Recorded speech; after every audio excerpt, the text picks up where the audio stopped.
Hey everyone, I'm Laut-E. Ever find yourself daydreaming about smashing stones instead of crunching numbers? Feel like your 9 to 5 just doesn't rock hard enough? What if you could work for the most legendary interplanetary corporation known to dwarfkind? Sounds good, right? Well, you are in luck, because Deep Rock Galactic wants you to join and start working today in Huxley's depths. You'd be following the only respectable profession, being a miner. Here, dwarves live and die for the dopamine rush of hitting precious minerals every day. And, of course, rock and stone to the bone!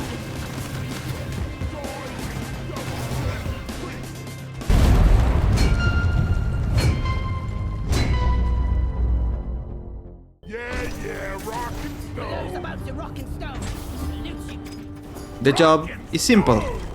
You, with up to 3 other Shore Kings, will explore procedurally generated caves and complete mining operations in Hoxis, a deep rock-owned planet. There's quite the biome diversity here, from the super chill to the ultra leafy to the extra hot. However, you'll notice, and we are bound by law to disclose, this planet isn't exactly what we'd call a non-hostile work environment. That's why the company has conveniently placed stores where you purchase your gear so you can maybe survive the harsh conditions. Oh, and just to clarify, yes, you'll be buying all your gear and clothes out of pocket. But hey, you'll get so much fresh air and excitement you won't even be counting the credits. Help! Please, rescue me! Now, the first thing we'll ask you to do is to choose between 4. First up, we have our Steam Driller. His weapons offer all sorts of crazy ways to perform pest control, from the trusty flamethrower to the other end of the spectrum, and they feel at home in the caves, and their job is shaping the world around them. However, drillers tend to be the most unstable of miners. Recent studies show that, in the past decade, 1 out of 3 satchels was used purposely to blow up the scout during resupply. The other 2, they were thrown at a dreadnought, barely scratched it, and usually ended up killing another teammate instead. Next on the list is the scout. He's got better lighting and a grappling hook, so he's the one in charge of exploration, as the name implies. Okay, now you've heard the theory. Most of the time you'll actually find them using the grappling hook to reach the most inconvenient places to die on. That's if the driller doesn't get to them first. As for weapons, the scout is your go-to guy for taking down the big and distant bugs, armed with assault rifles and a true classic, the M1000. We added that last one just in case you like the idea of role-playing as your Grand Dwarf. But maybe that doesn't suit you. Maybe you want the real man's job, feeling like the only one with the real gun, adrenaline pumping through your veins and moving with insane speed. If you'd like that, then the gunner is for you. This class is all about the Daka and supporting your team, a job only for the strongest among us. When your whole team is down, you'll be glad the last one standing is the gunner.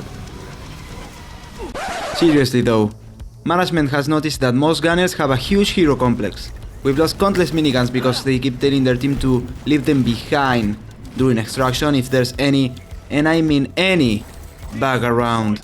So, do us all a favor, don't let their heroics cost us any more gear. Last, but definitely not least, we've got the engineer. We are sticking with the classics on this one. They have 2 turrets that do all the heavy lifting and a platform gun that's basically a build your own staircase kit.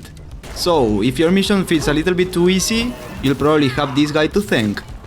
For their weapons, engineers have 2 short range options and the I don't really like aiming that much gun. If bugs are bothering them too much though, or they feel like breaking the kill count, they might whip out any of the secondaries. These have the capacity to blow up a whole family tree, cut right through it, or burn it down.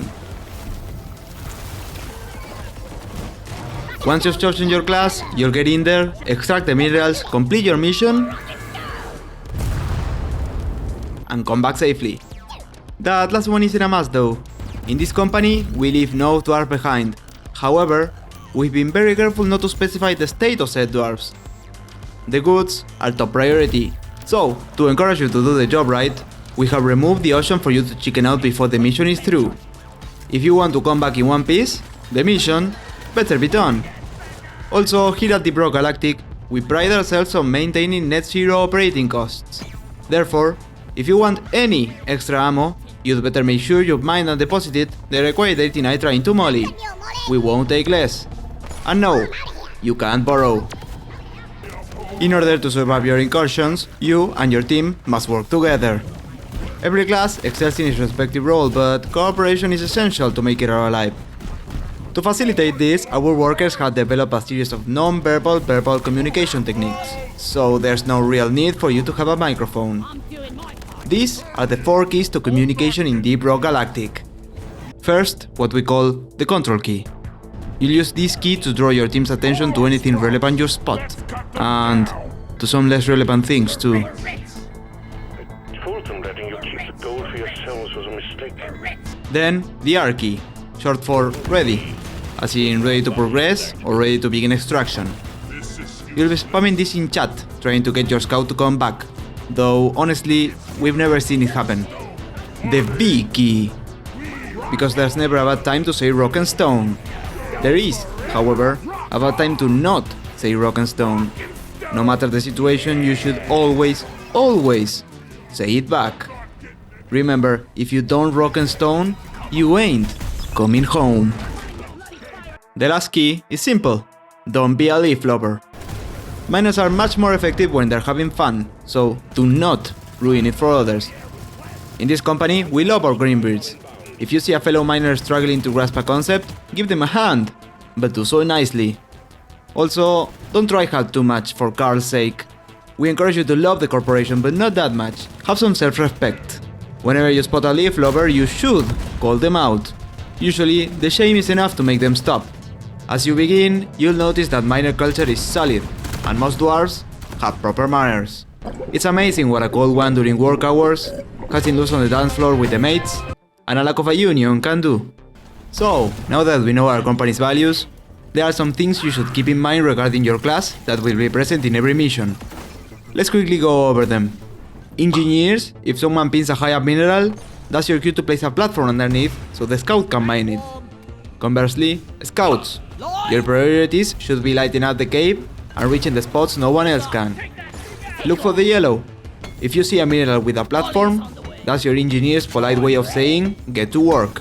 Gunners, your zipline isn't great for mobility most of the time, but it's perfect for setting up routes downwards, carrying heavy objects up, and providing support during fights.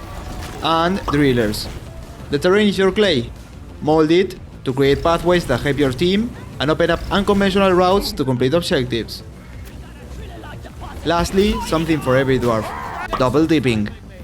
A supply drop comes with 4 servings, each providing 50% ammo for every tool and weapon. Since you are usually in a team of 4, that means how many servings per dwarf? 1. There's still some debate in management about which class, if any, should get a double dip.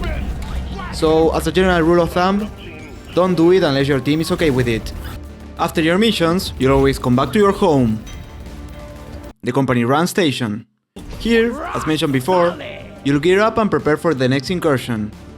You will be the one choosing the assignment and the biome you're venturing into, so make sure to prepare properly. As for mission types, we've got 9 to choose from, and deep dives, which are basically chains of 3 missions reserved only for the most seasoned of dwarves. You might be sent to do some plain old mining, recover lost equipment, or even liberate some oil.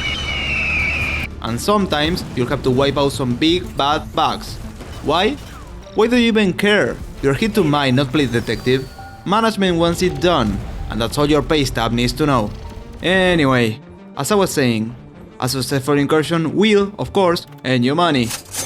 This will allow you to keep up with fashion, trim your beard, and unlock upgrades for your tools and weapons.